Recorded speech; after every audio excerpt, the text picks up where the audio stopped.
Kok lemes banget saudara? Shalom Glow Tamres. Apa kabar semuanya saudara? Tuhan Yesus itu baik, amin.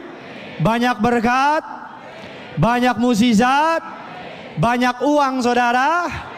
Haleluya. Saya mau absen dulu di sini. Siapa yang bangga punya Tuhan Yesus, bisa lambaikan tangan saudara. Oh haleluya. Boleh kasih salam kiri kanan saudara. Katakan kamu ganteng atau cantik sore ini, bilang saudara. Haleluya saudara. Kalaupun yang gak ganteng, yang cantik itu perkataan iman saudara. Puji Tuhan. Saudara siap diberkati? Saudara siap diberkati? Haleluya. Keluarkan pulpen dan catatan saudara. Kita masih dalam sebuah serial khotbah The Great Reversal, pemutar balikan pengajaran yang diputar balikan oleh Tuhan sesuai dengan kebenaran firman Allah. Kita masuk kepada bagian yang ketiga. Saya beri judul kerendahan hati. Mari sama-sama kita lihat Injil Matius 5 ayatnya yang kelima. Matius 5 ayatnya yang kelima. Yang sudah di sana sama-sama dengan saya katakan, saya pasti diberkati. Yuk sama-sama GB Glow Tamres kita baca dengan semangat. 45. Siap semuanya? Ya, colek kiri kanan bilang semangat woi. Woi. Ya sama-sama kita baca. 3, 2, 1. Ya, berbahagialah karena mereka akan, sekali lagi berbahagialah karena mereka akan. Jadi Yesus mengajarkan sebuah perumpamaan yang baik. Berbahagialah mereka atau orang yang lemah lembut. Lemah lembut di sini berbeda dengan lemah gemulai. Itu capcus. Tapi lemah lembut di sini bukan berarti orang yang kalahan. Lemah lembut di sini bukan berarti orang yang lembek. Lemah lembut di sini bukan berarti orang yang sensitif, tidak tegas atau kalahan. Lemah lembut di sini mungkin kata lemah lembut nggak menarik bagi kita. Apalagi kita tinggal di DKI Jakarta yang katanya ibu kota lebih kejam daripada ibu tiri. Kalau kelihatan lemah kayaknya kita bakal dimakan. Kalau kelihatan kalahan atau kelihatan penakut kayaknya bakal disikap. Memang ikut Yesus kelihatannya lemah. Memang jadi pengikut Yesus kelihatannya gak bisa apa-apa. Memang jadi pengikut Yesus harus menyerahkan hidup kita, menyalipkan daging kita. Bagi kita lemah lembut itu bukan kata yang menarik. Karena kita pengen kelihatan kuat di depan orang. Kita pengen kelihatan gak bisa dimainin sama orang. Kita pengen kelihatan supaya orang takut sama kita. Tapi Yesus bilang berbahagialah orang yang lemah lembut karena mereka akan apa saudara? Memiliki bumi. Kata memiliki bumi di sini artinya dia tinggal di bumi dalam keadaan diberkati. Siapa yang hidupnya di bumi ini pengen diberkati, bisa angkat tangan saudara. Bilang kiri kanan saudara harus lemah lembut, bilang. Kalau kau orang Batak, lemah lembut bah. Lemah lembut itu apa sih? Dalam bahasa aslinya kata lemah lembut menggunakan kata praus.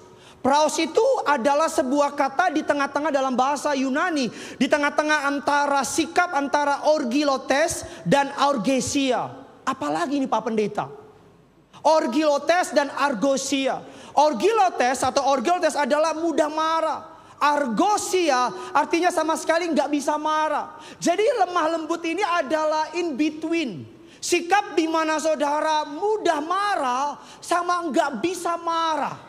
Gampangnya begini, orang yang lemah lembut adalah orang yang marah tepat pada waktunya dan tidak marah pada waktu yang salah. Jadi orang yang lemah lembut gampangnya begini, orang yang tahu kapan bersikap. Orang yang bisa kendaliin hidupnya. Orang yang bisa tenang walaupun jemaatnya diem semua. Jangan kau ketawa lontong. Jadi orang yang lemah lembut adalah orang yang gak bisa dipancing. Orang yang lemah lembut adalah orang yang gak perlu buktikan dirinya sama orang lain. Orang yang lemah lembut tahu siapa dirinya di hadapan Allah. Kita kan hidup ini kan gak bisa dipancing dikit. Ada orang ngomongin kita bilang, lu belum tahu gue siapa. Kalau ketemu sama orang kayak gitu cepet-cepet tinggalin. Karena dia aja gak tahu dirinya siapa. Amnesia dia. Mari sama-sama kita melihat apa sih arti lemah lembut dalam Alkitab. Lemah lembut dalam Alkitab digambarkan adalah sebuah kata yang berarti adalah rendah hati. Rendah hati.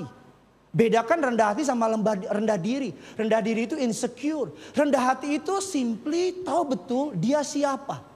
Saya kemarin baca di berita ada gelang baru dikeluarkan. Gelang dikeluarkan sama Balenciaga. Gelangnya itu lakban. Kalau sedang nggak percaya, Google aja sendiri. Lakban harganya 7 juta. Saya beli aja ogah. Tapi ada orang rebutan beli itu. Kenapa? Supaya kelihatan gaul. Balenciaga. Ada orang beli tas bukan karena punya tasnya, tapi karena merek. Mereknya Bottega. Bottega.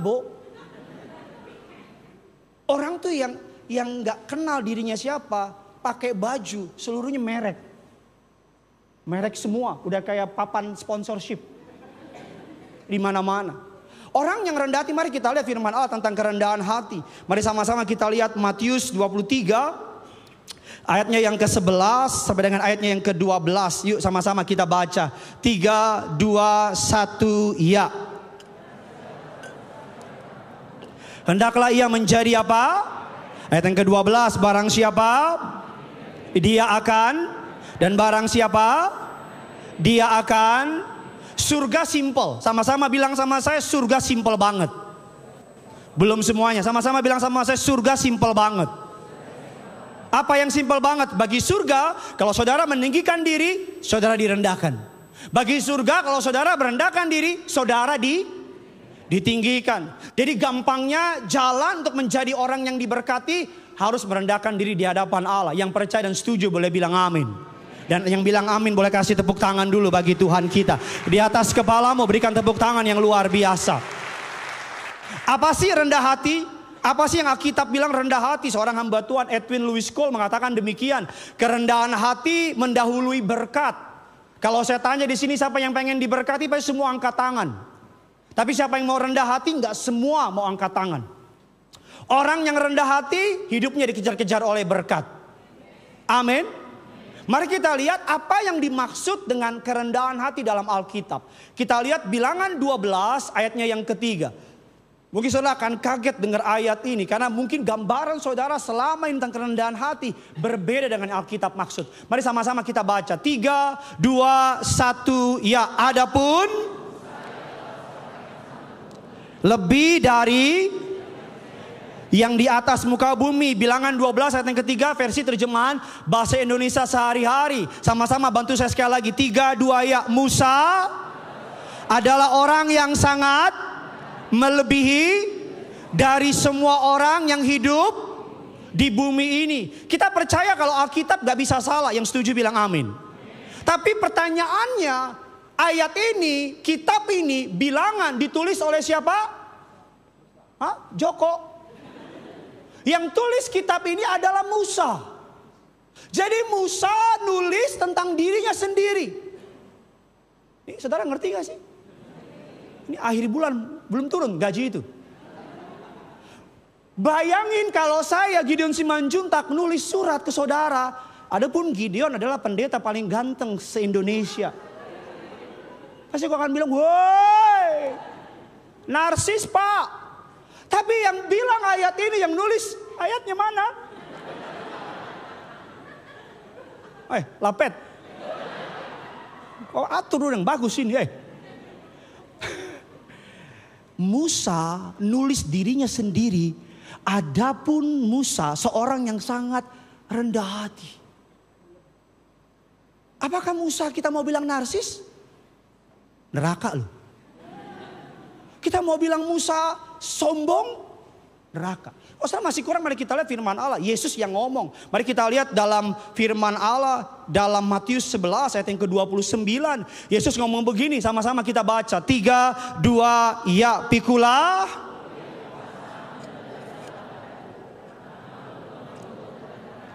Dan jiwamu akan mendapat apa? Yesus bilang dirinya lemah lembut dan rendah hati. Saudara mau bilang Yesus nggak rendah hati? Kalau saudara ngomong begitu, pulang aja. Yesus membilang dirinya dia rendah hati. Jadi rendah hati berbeda. Ada banyak orang humble bragging. Tahu humble bragging nggak? Yang kalau dipuji, gila loh. Kamu kalau mimpin pujian baru shalom aja orang udah rebah. Padahal baru shalom. Gila lo kamu tuh kalau pelayanan luar biasa. Terus gini, enggak. Tapi dalam hati baru tahu lo. Ada orang kan sok-sok rendah hati gitu kan. Ya kan, kalau silakan main ke gubukku. Kemudian kita masuk, rumahnya dari marmer. Ada gantungan, orang gantungan. Rumahnya mewah. Terus kita bilang, kalau ini gubuk, apa kabar rumah gua? Rumah gua kandang kuda kali. Kelihatannya rendah hati, tapi sesungguhnya sombong. Ada orang kalau dipuji, kamu tuh hebat. Enggak, semua karena Tuhan. Tapi dalam hati, emang gue hebat. Musa bilang dirinya rendah hati. Yesus berkata, dia orang yang rendah hati. Rendah hati sederhana begini di Alkitab. Tahu siapa dirinya. Rendah hati sederhana bahwa dia ngerti betul, ditaruh di tempat tinggi, tidak merasa ditinggikan. Ditaruh di tempat rendah, tidak merasa direndahkan. Tidak ada omongan orang yang dapat mempengaruhi nilainya. Dia nggak pusing sama omongan netizen yang di TikTok itu. Dia nggak pusing sama omongan orang. Dia tahu betul apa panggilannya, apa tujuannya. Banyak anak muda hidupnya nggak mencapai tujuan yang Tuhan siapkan karena kena sama omongan orang. Banyak orang nggak bisa tidur karena mikirin omongan orang yang notabene orang itu nggak pernah kasih makan, nggak pernah kasih cicilan, nggak pernah bayarin listrik, bahkan nggak follow dia di Instagram. Ayo semuanya Gloat Amres 3, 2, 1. Kurang dong. 1, 2, 3. Kemarin istri, saya hal terlakang itu. Istri saya kan udah mulai bantu-bantu khotbah. Dia mulai bantu-bantu khotbah. Salahnya dia lihat TikTok. Langsung mulai muncul netizen maha benar, maha sempurna.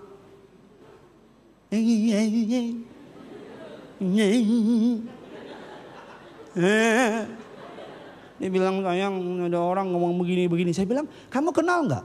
Enggak. Follow kamu nggak? Enggak. Kamu tahu orangnya? Enggak. Kenapa kamu pusingin? Ya juga ya. Enggak, jangan ketawa, lu juga begitu kadang-kadang. Lu malam-malam nggak tidur, udah foto cakep-cakep, bagus-bagus lo upload. Cuma gara-gara orang komen gemukannya langsung lo hapus. Enggak, lu jangan ketawa, mikir. Kalau dengerin omongan orang makin kaya, dengerinlah. Kalau dengerin omongan orang makin dekat sama Tuhan, dengerin. Kalau dengerin omongan orang makin kita mengandalkan Tuhan, dengerin. Tapi omongan orang yang ngatain, jelekin, ngina, kenal juga kagak. Pernah duduk juga bareng sama kita nggak pernah. Bahkan dia nggak peduli sama kita. Bahkan mungkin dia akun palsu. Kenapa kau ketawa? Punya kau akun palsu? Bilang kiri kanan saudara, nggak usah pusing ngomongan orang. Bilang sama yang baru ngomong, lu jangan ngomongin orang, makanya bilang. Yang percaya kasih tepuk tangan dulu bagi Tuhan kita. Ya. Orang yang rendah hati, Alkitab bilang yang pertama adalah orang yang tahu betul siapa dirinya. Tahu betul kelemahannya, tahu betul kemampuannya. Dia nggak pusing sama orang lain. Saudara, kalau itu dari Tuhan, maju. Kalau memang Tuhan suruh saudara, jalan. Kalau memang sederhana, kalau nggak melanggar hukum, nggak melanggar firman, nggak ngerugiin orang lain, maju terus.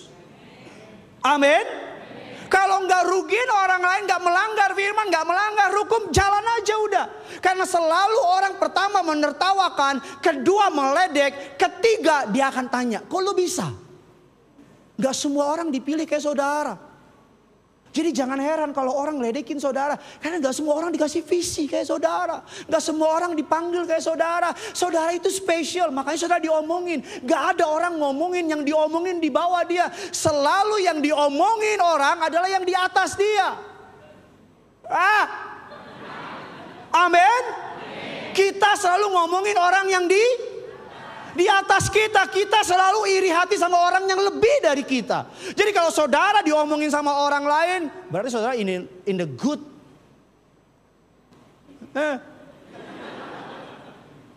Berarti saudara sedang berada dalam jalan yang baik. Gak ada orang ngomongin orang yang gak lebih dari dia. Bilang kiri kanan saudara, makanya jangan baper lo jadi orang, bilang saudara. Ayo bilang, pendeta yang suruh, jangan baper jadi orang, bilang. Amin. Kalau lapar boleh, baper nggak boleh. Mari kita melihat the highest position. Apa sih posisi pekerjaan tertinggi di kerajaan surga? Apa sih pekerjaan tertinggi di kerajaan surga? Apa sih pekerjaan yang paling mulia in the eye of God? Dalam kerajaan surga, apa yang paling mulia di hadapan Tuhan? Yang pertama kita melihat dulu bahwa dosa pertama di surga adalah kesombongan. Dosa pertama di surga adalah apa? Kesombongan. Mari kita lihat ayatnya. Yesaya 14 ayat 13 dan 14. Saudara hitungin kalimat akunya ada berapa di situ. Yuk sama-sama kita baca.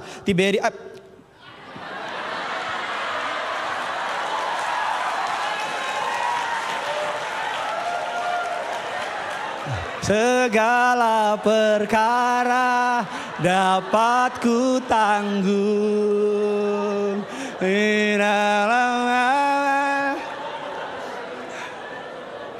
Paling muncul di TikTok nih. Maklum 24 tahun. Kita doa berkat aja langsung.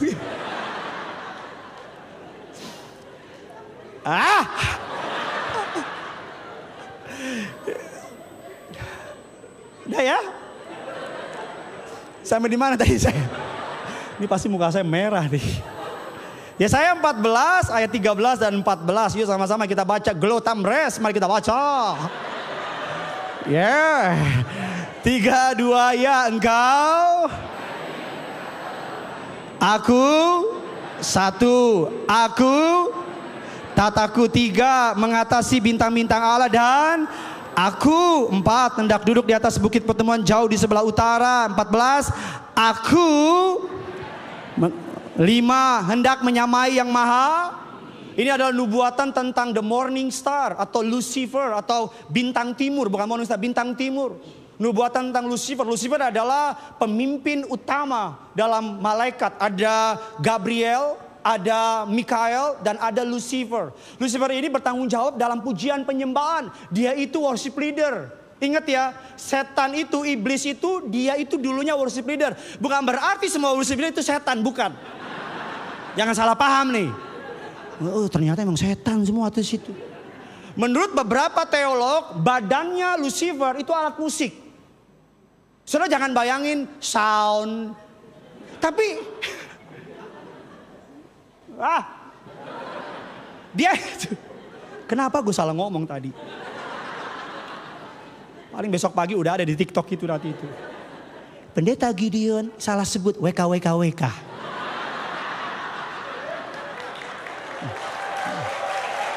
WK. Ini kalau muka lama semua ini. Lucifer badannya itu dulu alat musik. Dia memimpin jutaan malaikat untuk menyembah Bapa. Makanya saya selalu bilang ketika dia dapat pujian itu dia lupa diri. Dia ngerasa sama-sama Allah. Makanya semua pelayan Tuhan, mimbar ini bahaya loh. Mimbar ini glorious. Mimbar ini penuh dengan kemuliaan Allah. Makanya orang kalau di mimbar itu kecantikannya, kegantengannya meningkat kali lipat. Betul. Kalau nggak percaya lihat aja.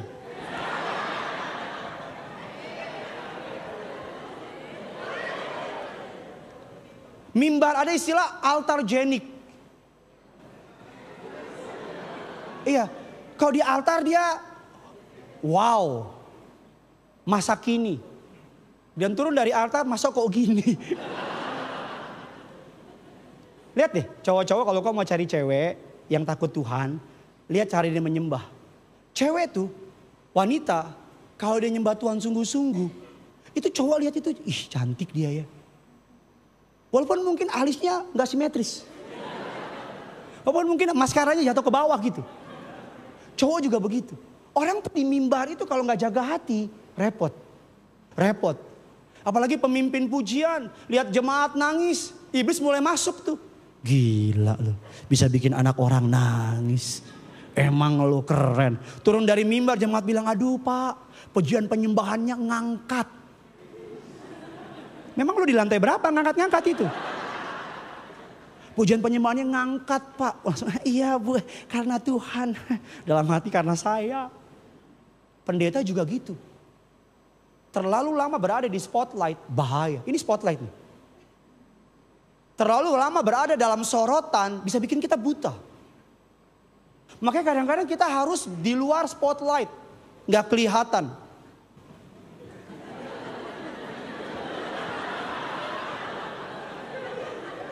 Ciluk.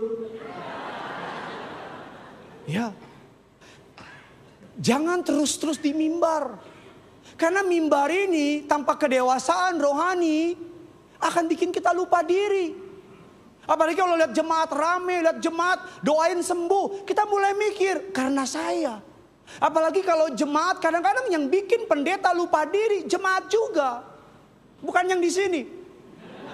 Yang di bulan sana.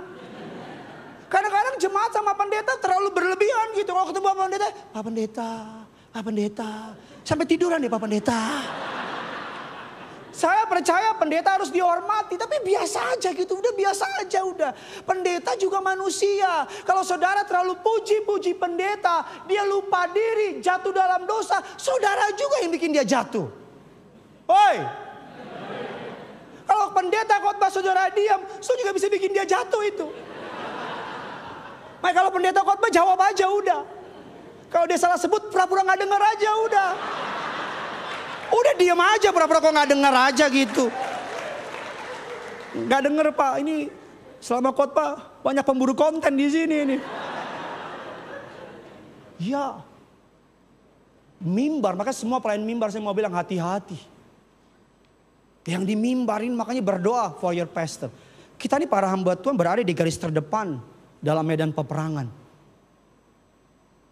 Tugas terberat pendeta adalah mengantar jemaat bukan kepada dirinya, tapi kepada Tuhan. Yang setuju bilang amin. Pendeta perlu saudara hormati. Tapi gak perlu mengidolakan pendeta. Idola kita cuma satu. Siapa? Siapa? Siapa idola kita? Yang punya idola Yesus boleh kasih tepuk tangan dulu bagi Tuhan kita. Pekerjaan tertinggi, the highest position di kerajaan surga. Kita lihat ayatnya, Matius yang tadi kita baca saudara. Matius 23 ayatnya yang ke-11. The highest position, pekerjaan tertinggi di Alkitab dalam kerajaan surga. Matius 23 ayat yang ke-11, sama-sama kita baca. 23 ayat yang ke-11. 23, 11. 3, 2, ya, barang siapa? Jadi kalau saudara ingin menjadi the biggest of all, saudara pengen jadi God greatest of all, saudara pengen jadi yang paling hebat di kerajaan surga, saudara pengen jadi yang paling terkemuka di kerajaan surga, saudara pengen menjadi yang paling dahsyat di pemandangan Yesus, saudara pengen menjadi orang yang paling hebat dalam pemandangan Yesus, saudara pengen jadi orang yang terkenal dalam pemandangan Yesus, yang paling posisi pekerjaan terhebat di kerajaan surga, bukan CEO, bukan direktur, bukan pejabat, tapi servant of God. Amin. Pelayan Tuhan bukan hanya di gereja. Don't get me wrong, salah satu dusta iblis adalah mengajarkan pelayanan cuma bisa di gereja. Enggak. Pelayanan bukan cuma di gereja. Terlalu picik kita kalau kita menggambarkan pelayanan cuma pakai jas, cuma di gereja. No. Kalau saudara guru, itu mimbarmu untuk beritakan Yesus. Kalau saudara pengusaha, itu mimbarmu untuk beritakan Yesus. Kalau saudara entertain, itu mimbarmu untuk beritakan Yesus. Saya bantuin ya. Ya, diam aja terus sampai Tuhan datang. Amin. Kalau cuman melayani hanya di gereja, lo terus ngapain? Saudara di luar sana, saudara naik kereta api, ada ibu-ibu nggak duduk, saudara duduk, saudara jangan belaga pilot, pura-pura tidur gitu. Abraham, Ishak dan Yakub datang gitu. Kau bangun, apalagi kalau engkau pakai salib gede, salib gereja kau bawa di sini nih. Saya suka bilang sama orang-orang, Pak Pendeta itu orang Kristen Pak, pakai salib tapi hidupnya ngaco. Saya cuma bilang gini sama dia, di Golgota ada 3 salib. Ada yang nggak ngerti itu di situ. Kalau ada orang Kristen udah berani pakai salib, tapi hidupnya ngaco, hidupnya nggak beres, hidupnya nggak bertobat. Saya cuma bilang di Golgota ada 3 salib. Iya. Tinggal salib mana yang dia pakai. Kalau dia bertobat, berarti salib di tengah. Tapi kalau dia pakai salib, namanya Yohanes, nama lengkapnya Yohanes Pembaptis. Tapi kelakuannya mabok, kelakuannya ngobat, nipu, gosip, fitnah, bikin konten Gideon tadi. Momen pendeta Gideon salah sebut, WKWKWK.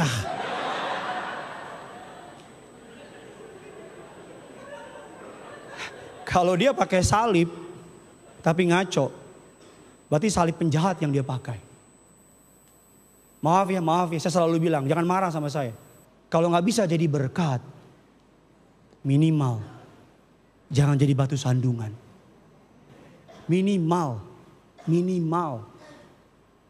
Anak-anak perempuan di sini, kalau ada cowok yang nggak kenal Yesus deketin saudara, kalau saudara nggak suka, udah bilang, mohon maaf, cinta kita satu, tapi Tuhan kita yang berbeda.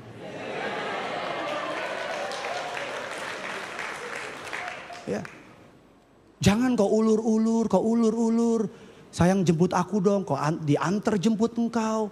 Sayang besok bangunin aku dong, dia bangunin engkau. Sayang aku interview, kau anterin. Dan udah ending-endingnya kau bilang maaf ya kita gak jadi. Orang sakit hati. Dan bukan namamu yang dipermalukan.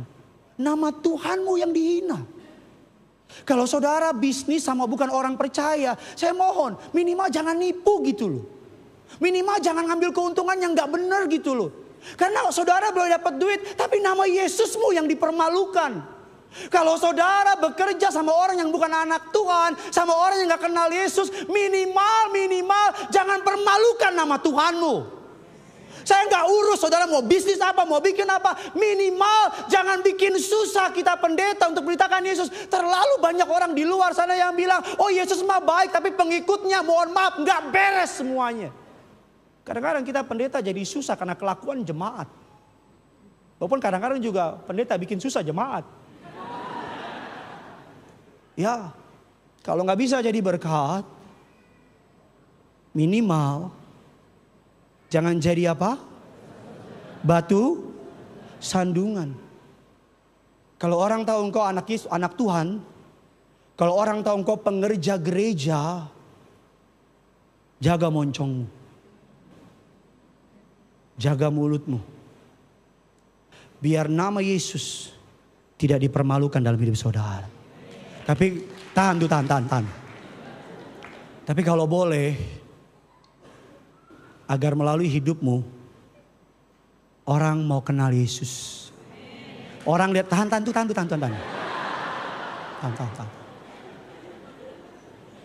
Orang lihat saudara ngomong begini. Satu kantor stres. Cuma saudara yang gak stres. Sudah senyum-senyum gitu. Bukan karena gila, bukan. Sudah senyum-senyum, saudara nyanyi lagu. Happy ya, happy ye. Raya senang. Terus temanmu tanya. Kok lo happy sih? Kan kita lagi mau dipecat semua nih. Jangan takut. Yesusku sanggup pelihara aku. Terus teman belum sabar dong. Tadi dan awal-awal gak tepuk tangan loh. Sekarang ngebut apa-apa mau begini. Sabar dong, sabar. Ini saya udah mulai menyatu sama Glotamres nih.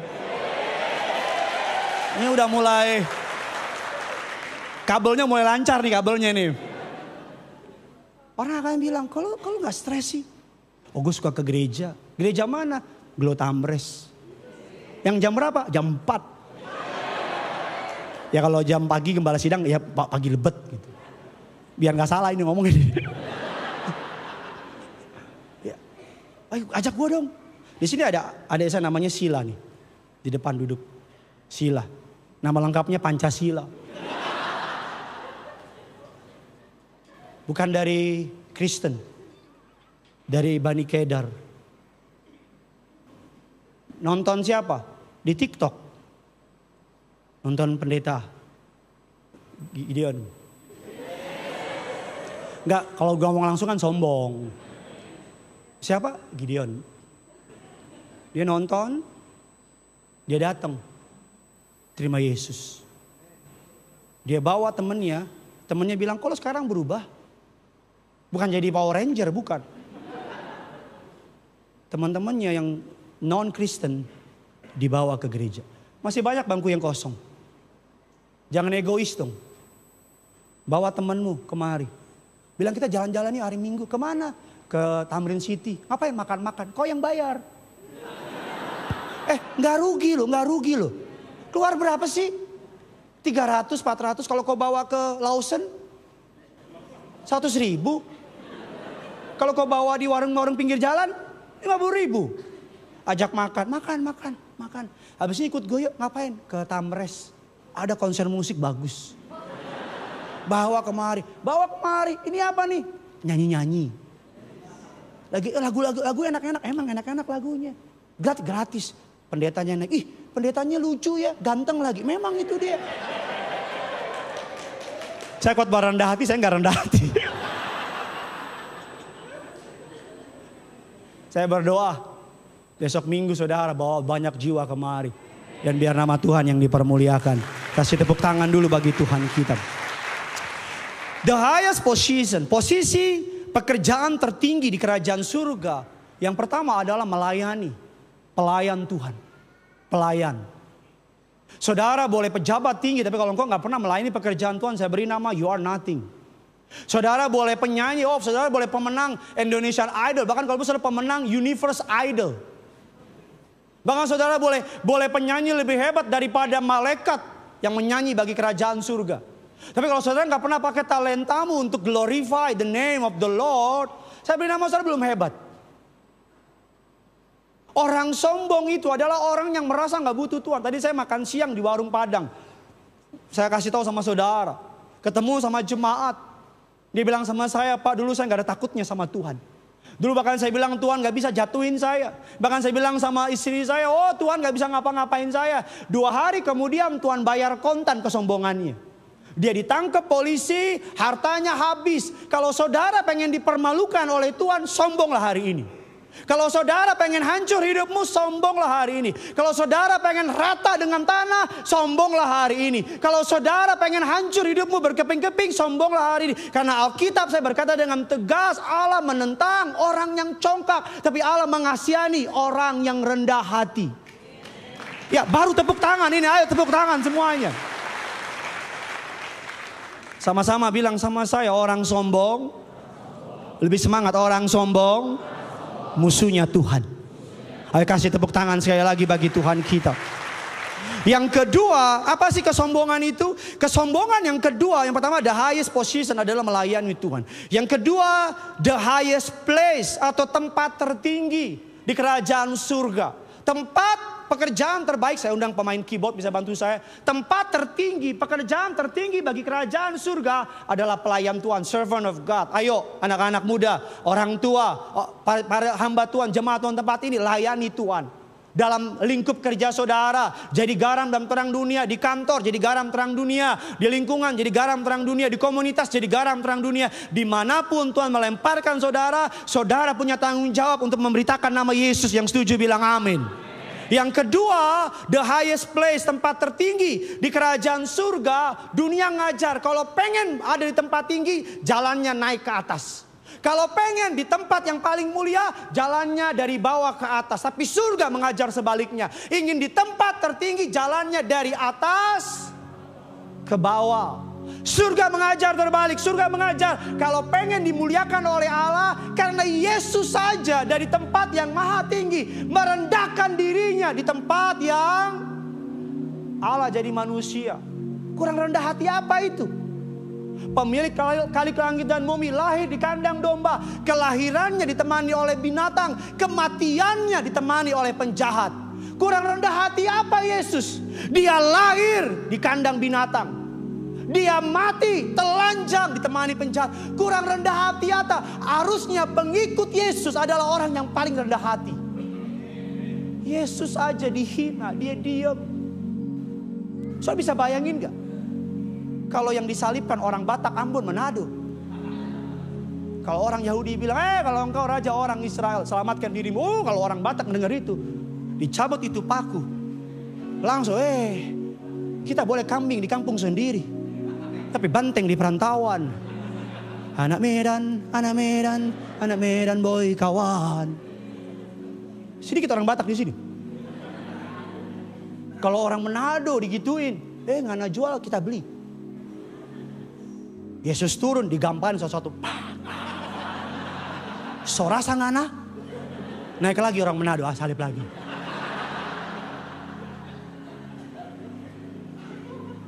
Bayangin, awal kedatangannya di Yerusalem orang bilang Hosana, Hosana. Tapi berapa hari kemudian orang yang sama bilang Hosana bilang begini, salibkan dia. Orang yang disembuhkan ngeludahin dia. Cuy.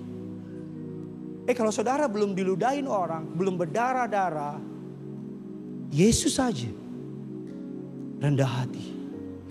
Ada 3 hal dalam hidup ini yang saudara gak boleh sentuh. 3 hal. Saudara gak boleh sentuh. Yang pertama pembalasan. Itu milik Tuhan. Jangan pernah sentuh. Pak tapi dia jahat pak. Biar dia sama Tuhan. Pak tapi dia gak beres. Biar dia sama Tuhan. Tapi pak gini. Pak diam kau. Bacot lo. Pembalasan. Yang kedua yang saudara gak boleh sentuh. Miliknya Tuhan. Apa itu? Persembahan. Saya gak perlu bahas perpuluhan buah sulung. Saudara punya teologi masing-masing silahkan. Tapi kita sebagai anak Tuhan kita perlu memberi bagi pekerjaan Tuhan. Saudara mau ngomong apa terserah, bukan urusan saya. Tapi milik Tuhan saudara kasih sama Tuhan. Milik orang miskin saudara kasih sama orang miskin. Milik orang yang gak mampu saudara kasih sama orang gak mampu. Jangan diambil. Dan yang ketiga yang kita gak boleh sentuh dalam hidup ini. Apa? Kemuliaan. Jangan pernah sentuh. Kalau engkau berhasil bilang dengan rendah hati. Bukan karena aku hebat. Tapi karena dia yang hebat di dalam Allah. Amin. Kalau engkau sukses cepat-cepat bilang. Bukan. Oh tapi Pak Pendeta saya pinter. Banyak orang pinter gagal juga. Oh Pak Pendeta saya kerja keras. Banyak orang kerja keras semak duri. Ingat. Kalau engkau berhasil. Cepat-cepat. Semua kemuliaan. Kembalikan kepada Tuhan. The highest place, tempat tertinggi di kerajaan surga adalah tempat yang terendah seringkali. Gak apa-apa kalau hari ini orang rendahkan engkau, it's okay. Gak apa-apa kalau hari ini orang ngecilin engkau, it's okay. Gak apa-apa hari ini orang bilang, alah dasar lo dari daerah lo, alah SMA aja gak lulus, alah bukan sarjana lo, alah siapa? Biarin. Di mana-mana jagoan kalah dulu. Endingnya pasti menang. Yang penting rendah hati. Ngakuin. Aku gak mampu tapi Tuhan yang mampu. Aku gak bisa. Tapi Tuhan yang bisa. Setiap hari akui. Aku bisa karena Tuhan.